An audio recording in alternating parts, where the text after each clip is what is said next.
Hey,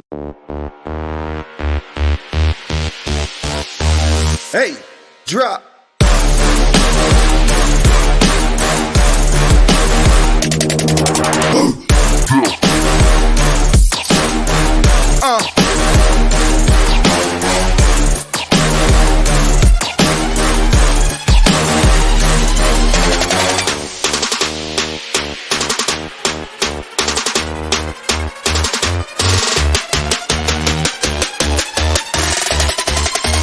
Yeah, hey, drop.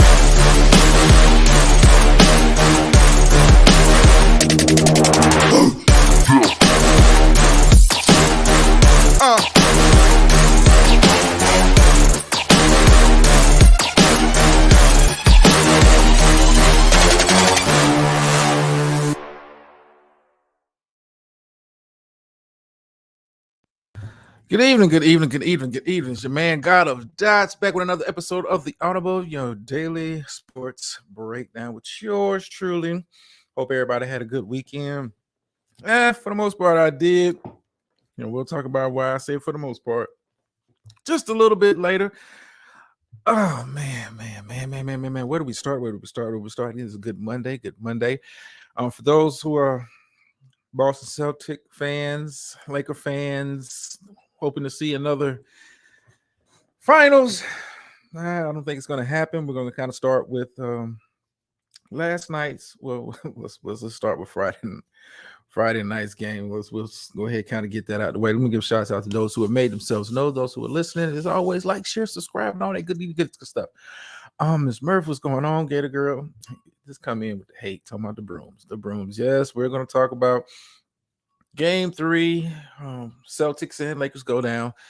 Lakers lose another close game. Jamal Murray goes off again. I don't know. What can you do to kind of contain him? I don't know at this point.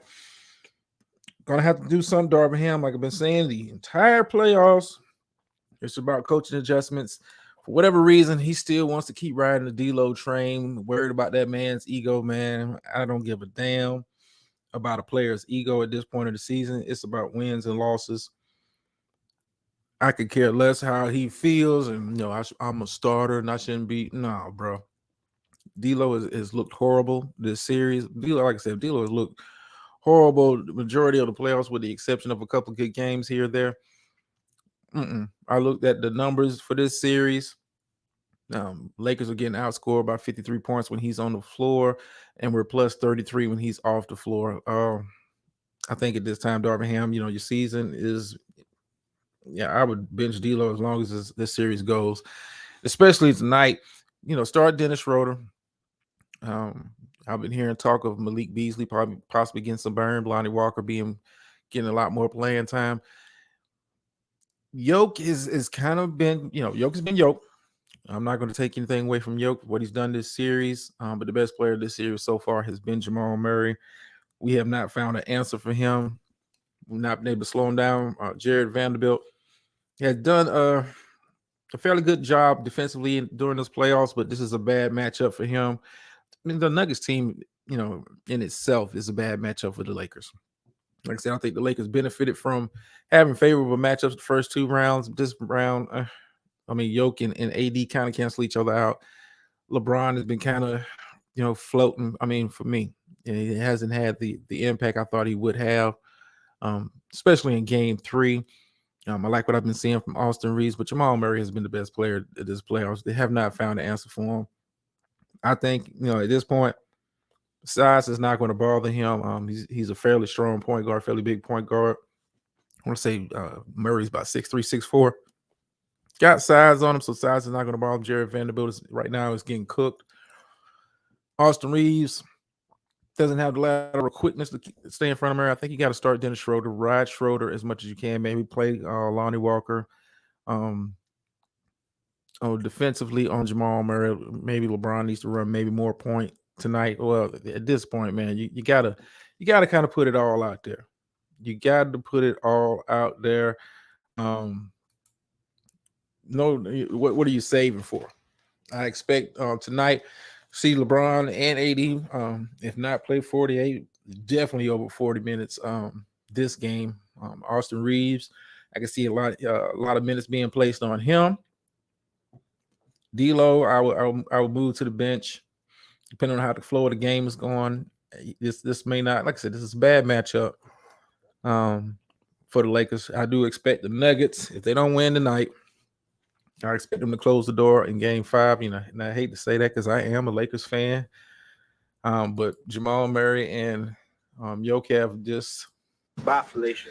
Yeah, they just giving us the bye Felicia treatment. I hope not a sweep. You know, I'll take the gentleman sweep 4-1. You know, but tonight is tonight. You gotta lay it all out there, Darvin Ham. You're gonna have to really make some good coaching decisions during this Game 4. Hopefully, we have some success in this Game 4. Push it to a 5.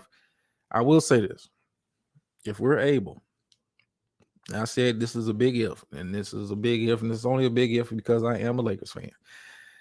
If we're able to push this to 6, I think pressure switch back over to Denver, and we're playing with house money at that point. But that is a big if. You got to win tonight. You got to win tonight. Force a game on Wednesday. Hopefully win there. You know, I think if we can get it back to LA after tonight, I think we have a good chance of pushing. But we'll see. Tonight, got to find something to do with Jamal Murray. Jamal Murray is in a groove right now. This is, he's back to being, pre-bubble Jamal Murray. He's cooking. And we don't have an answer for him right now. Don't have an answer for him. I think you've seen Jokic's put up good numbers, still averaging a triple-double, but he hasn't had the dominant impact that he had in the previous 2 rounds or in the first game of this series. I think we've kind of matched him.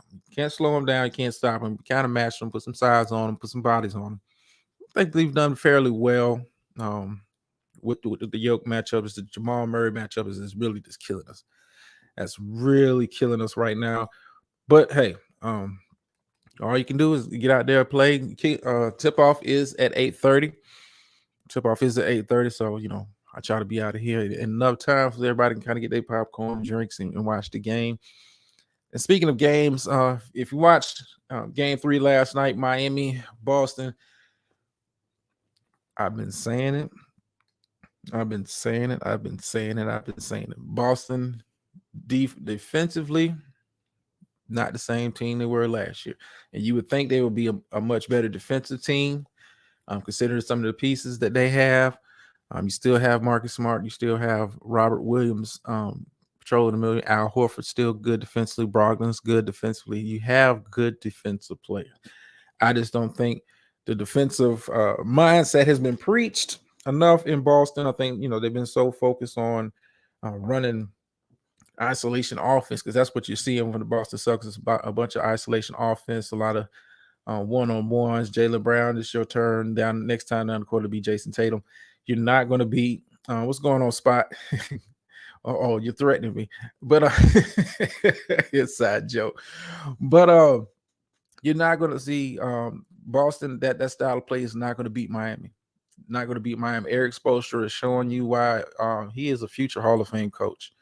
He has shown you this. Hey, I can win with just about anybody. And Jimmy Butler has been Jimmy Butler. He hasn't been playoff Jimmy for the most part of this series, as far as like stat wise, with the exception of maybe Game 1. But this is a team. Miami is a very good team, and right now Miami is shooting with a lot of confidence. I want to say they're shooting well above 40% from the 3-point range. I mean, guys that you wouldn't think would give Boston problems is cooking them. Caleb Martin's cooking. Duncan Robinson is getting off. I'm like, Bam is playing more assertive, engaged basketball, and then it kind of leads me back to DeAndre Ayton. Ayton should be taking notes. Bam still doesn't have a complete offensive game. I think offensively, DeAndre Ayton is more skilled than Bam, but Bam is playing with a lot of assertiveness, playing with a lot of he's engaged. He's getting the basketball and he's attacking the rim. Hey, do what you're good at, but be aggressive with it. This is the playoffs. You got to play like that. But Miami is I think they're going to close the door on them boys tomorrow. It's already been talks of, what did you do? Do you keep the tandem of Jason Tatum and Jaylen Brown together? Both are due for. I'll get to that. How you doing, Miss Visa? I'm gonna get to Carmelo. Do you keep both of them together at this point? And it's crazy when you say, do you get rid of a guy? And it's mainly going to be Jaylen Brown because it's not going to be Tatum. Do you get rid of a guy who just made second team All NBA? And I think for the sake of the franchise, I could see, because they're not going to pay him. I mean, he's due for an extension. I want to say about up to 295 million. Tatum is due for an extension. Supermax up to 310. You're not going to see Boston pay both of them. Jaylen Brown seems the most likely to go out the door. What you get back in return, I don't know. We got to kind of see how the landscape shapes out once the season is over, as far as like draft and free agency. Excuse me, give me some water. But I think at this point, you break them up. You've seen. I think the farthest they'll get is to the finals, like which they did last year. But this team, as it's constructed, you can't keep running the offense the same way that you run the offense. But at the same time, you don't want to limit. Both of these guys are very talented on the offensive end. Both of these guys are big time. I've been preaching that Jaylen Brown has been a more consistent player during this playoffs, but at this point, you can't. I mean, we're not talking about a LeBron and D Wade. I don't see either of these guys sacrificing parts of their game to let the other be the true alpha. The true alpha. I mean, you have two guys who literally could be franchise players for any club out there. I think Jaylen Brown is gone after this series. Boston's going to probably be looking to get something back on the trade market. I know a bunch of draft picks is definitely, because Rudy Gobert asked and get 4 first rounders. I'm pretty sure Boston's going to be looking for a similar type deal. I think they can afford to lose Jason Tatum because you still have enough pieces in Boston to be competitive out in the East. But you gotta break them up, and when you fired Udoka and you lost that mindset, that being engaged on the defensive end, defense wins championships. Defense wins championships, and you're seeing it. And you're seeing it. Miami is good defensively. Play good team defense. Hey, we're not locked down, but we play good team defense. We play good smart defense. You don't see Miami doing a whole lot of reaching. They play the passing lanes very well. Not necessarily blocking a lot of shots, but they're being competitive, making guys work for it. It's a reason why Jason Tatum has shot so poorly this series. Because every time he's going up, it's a hand in his face. They're switching out. I mean, it's beautiful. It's beautiful. Now, if I had to compare how both series have gone, I think the Denver, Lakers has clearly been, to me, the most competitive of the two series, just for the simple fact that each game has been close for the most part. But that display that Boston put out there, here it is, you're down 0-2. Have already lost 2 games at home with a chance to come to Miami, get home court back, really put the pressure on Miami to overcome the talent gap between them, and you go out there and lay a dud. I mean, you can just tell from the opening tip, even though the first half was relatively close, it was still a manageable game. Boston just wasn't playing with any hunger. Boston wasn't playing with any intensity. Boston wasn't playing with any kind of desperation. There's no way you go down to Miami after losing the first 2 at home, the clear quote unquote favorite. And I predicted. I said Miami. I told y'all Miami. I had Miami in game 1, had Miami in game 2. It was the weekend, so I couldn't give you my prediction. I wouldn't have picked Miami in game 3. Thought Boston was going to come out there, be very aggressive offensively, was going to really take it to Miami, put a lot of pressure on Miami. Eventually, Miami, them shots, you're getting the 3-point shot. You would think they would come back down to earth because they weren't one of the best 3-point shooting teams throughout the regular season, but they're cooking in the playoffs. And especially cooking against this Boston team, I think, the series is over for them tomorrow.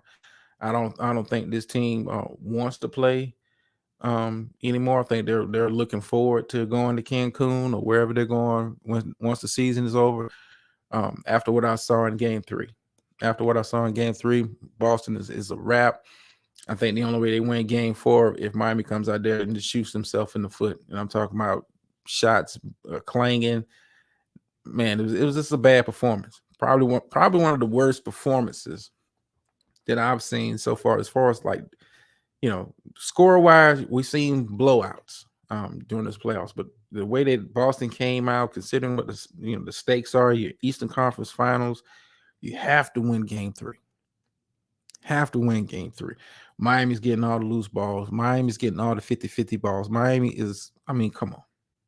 And I didn't see this from Miami when the playoffs started. Hell, it was a stretch for them to even get into the playoff, after losing the first game in the play-in. It been a struggle watching. Like Miami gonna be out here the first round. I think they got fortunate with Giannis being out, but that takes nothing away. You still won the game. You got to play who's on the court. To go out there and beat New York, it was a very favorable matchup for them. And then you thought, okay, they're going against Boston. Boston talent level was going to do it. Not the way Miami's been playing though. Not the way the Miami's been playing. So I think that series is over tomorrow, but we'll talk about it a little bit more in detail during tomorrow's show. But I kind of, thanks Miss VS for reminding me, because I did. If you missed the news over the weekend, Carmelo Anthony, one of I think he's number 9 on the scoring list all time, has officially retired from the NBA. I think he has, for me, Carmelo's first ballot Hall of Famer, considering what he's done in the league. I think what he did in college is really going to help his resume, because the Hall of Fame also takes into account a player's college career. For this guy to win a national championship as a freshman says a lot. His play on the goal-winning Olympic teams is going to say a lot. And even though he didn't win an NBA title, it's a lot of guys who didn't win a championship. Carmelo just happened to come. It's kind of unfortunate. Some guys come during eras when super great players, and it takes nothing away from them. This guys who are just a tick better, are just on a level above them. He's like a Charles Barkley. He's like a Karl Malone. You just came around doing the wrong era. You came around doing LeBron, Steph Curry era. But nonetheless, he is a Hall of Fame player, in my opinion. Clear first ballot. It was a shame how during the final years of his career, the teams didn't really want to take a chance on Carmelo, but and I didn't understand that the guy could still put buckets. I mean, Carmelo's never been a great defensive player.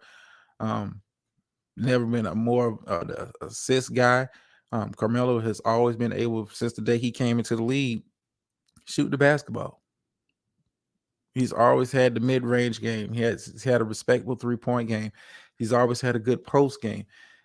But just to, see the league, how I don't know what that was. I mean, you just don't let a guy like that sit on the sidelines and not get this guy a real serious look. I know his last couple of years that he did play, talking about with Portland, talking about the season with the Lakers, he had a shot. And he looked confident enough.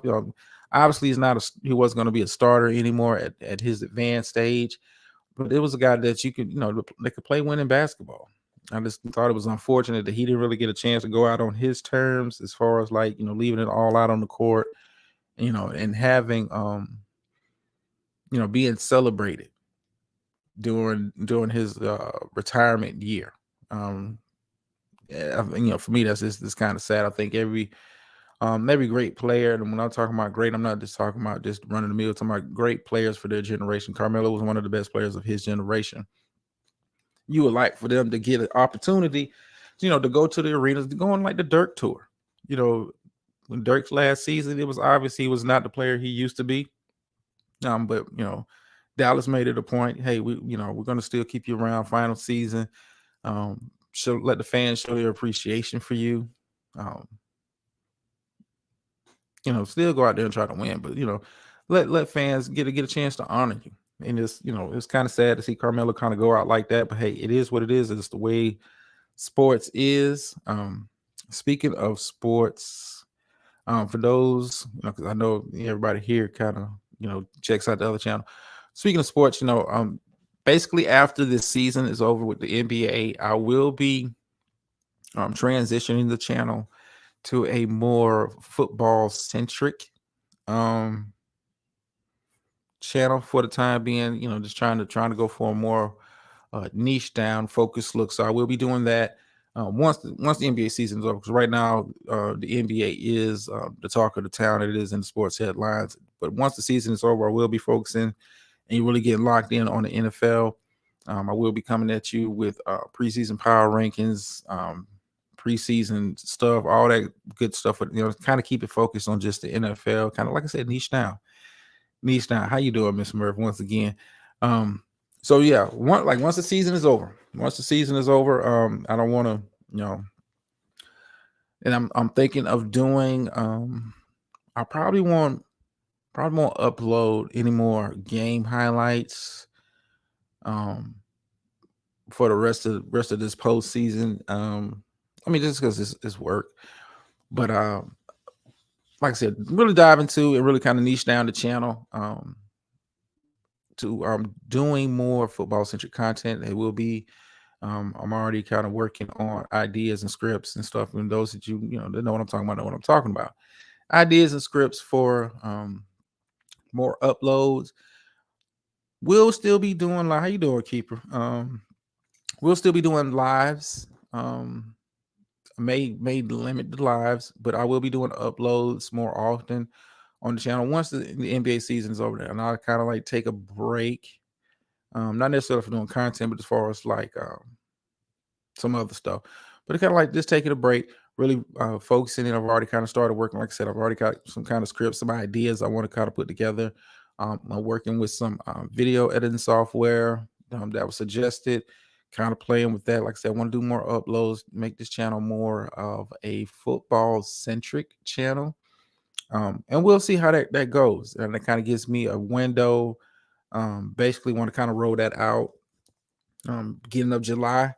And that kind of gives me a window from July to, season is typically over February, maybe pushes about April, with the draft and stuff. So kind of give me an opportunity each week to kind of do more, niche down content. NBA will still be kind of going on when the season picks back up in October, but I don't really me personally, I don't really get overly concerned or really focused on the NBA until maybe after All-Star break. I mean, when news breaks, yes, I'll do an upload or something like that. But as far as the content, be more football centric, more niche down. And we'll kind of see how that goes. Like I said, trying new approaches, trying to do something different with the channel.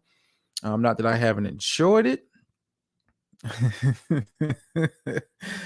Yes. Exactly, Keeper. Those shows are not just for me; it's for everybody that chooses to take that approach with their channels. And with this channel in particular, I will be, like I said, doing more niche down stuff, doing more uploads. Really want to get into the more creator part of content. Like I said, doing this is I love doing lives. I don't care how many people are here. I like talking sports. But as far as the channel is concerned, until I get into a position, getting into a position to where I can kind of expand it back out to being covering more sports. I'm gonna be niching it down to football. I won't be niching it down too much to particular teams, but like I said, I want to niche it back down to football. Yeah, we'll be kind of doing this, kind of some housekeeping stuff. So the channel will be changing. Maybe a new logo. I might be working on that. But I may just keep what I have. I can be lazy at times. I tried something new last night and it worked. Yes. No, Miss Murph. Because Miss Murph has made me think about something else, but that's for the other channel. I saw her name and it made me think about something for the other channel. Nope, we're not doing that. Yeah, Miss VS. No, we won't be doing Cowboys. I think the market is kind of saturated on that, but like I want to do um, more focused as far as like I just want to kind of keep it to football. Now to kind of be rolling out in July, but I'll still be kind of giving you content between now and then. I'll still be doing my lives. The auto will still be kind of going on until that time, and at that time we'll kind of switch it up. It may just be like a Thursday show where I kind of break down the week's games. And I kind of done that before with this channel. Was it? No, it was on my other channel. I kind of done that on my other channel where I was kind of doing the sports stuff on a set day. But so I'll kind of bring that format here. But like I said, be more niche down with the football, that kind of stuff. What I do this time, like now, I saw your name and it reminded me of something that that petty spirit. But we're not bringing that over here. Keeping it clean. All popcorn and eyes are welcome. But I will be, like I said, July, probably first week of July, we'll be kind of rolling out the new format for the channel. Thank you everybody for coming to support, watch, share, and all that good stuff. I appreciate, whatever, as far as like views and people sharing stuff and just people just showing up, watching, just being entertained by little old me. I agree about trying to be too perfect. Yeah. Like I said, I'm gonna be taking some time off, and not necessarily time off from like just doing content, but like in my free time, trying new things as far as like creation. I want to get into the more creation, like really do more, highlight reel, maybe like stories about certain players, and kind of like bio videos and stuff like that, or just NFL history, unknown NFL history. May do like uploads on those. Like this, that's got all kind of ideas, but I'll be kind of rolling that out beginning of July. But if nothing else, I want to get into especially tonight's game 4. If you're not aware, 8:30 tip off.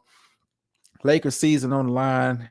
Will it be the final game of the year for the Lakers, or will they live to fight till Wednesday? We shall see. I'm hoping for a good performance. Darvin Ham, get your shit together, get your coaching adjustments ready. Jamal Murray, I hope you miss every shot you shoot tonight. But the odds of that happening are slim to none. Yes, it should be one of. Yeah, keeper. I will be working on that. And then, like I said, I still will be doing even with the new role, I'll still be doing lives, but like I said, it'll be more focused on this NFL. Now, if it's something major, I may do like a upload on that. Like if it comes from another sport, you would want to see us get swept, huh, Miss Murphy? You would want LeBron won't let that happen. LeBron, AD, or Austin Reeves. If D'Lo gets more than 30 minutes a night,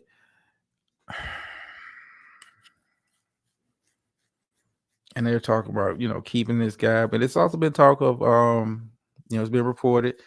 I don't know how true these reports are that Kyrie is interested in coming to the Lakers. I wouldn't have a problem with that. I think it's going to be a money thing. As far as getting that done, is he willing to kind of take a 1-year deal, 1 or 2 year deal? Then kind of get like the super max. We're talking about LeBron. LeBron will probably be gone in about 2 years. So we'll see. We'll kind of keep eyes on that story. Like I said, there's been early reports, snifflings and all that stuff. That Kyrie is interested in coming to the Lakers. Hell, we could use him this series, but hey, it's neither here nor there. Like I said, everybody, thank you for coming out, watching, listening in. Remember, like, share, subscribe. If one more thing before I go, boxing fans, I will be doing uploads of the fight. Hopefully these folks don't catch me and take it down like they did my last one. I do have the Haney Lomachenko fight. For those that are interested, it is up on the channel. So before the YouTube guys come and get it, you might want to check it out. Good fight. Haney won, but I mean, you can kind of give Lomachenko the last. I would have gave him the last 3 rounds, honestly, by his level of production. But that's neither here nor there. See, neither here nor there. Let me get on out of here. Thank y'all for coming out. I still don't have an outro, but I'm out.